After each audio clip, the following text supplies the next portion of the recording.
blinking, winking. What do these verbs mean? Ebigambo bino bitegeeza ki mu Luzungu n'Oluganda? Well, blinking, it means closing and opening up your eyes quickly. Closing and opening up your eyes quickly. Are we together? So, blinking, it means okutemereza amaaso. Okutemereza amaaso. So, blinking, in Luganda, we say okutemereza amaaso. For example, I am blinking. I am blinking. Ndi kutemereza amaaso. Ndi kutemereza amaaso. That is blinking. Well, winking, it means closing up one eye. Closing up one eye. So, winking is not good for you. Winking is not good for you. Okuzibirizaako eriiso erimu si kirungi kugwe.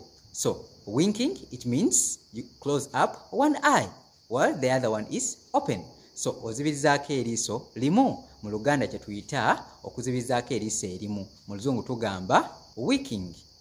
Mu Luzungu tugamba winking.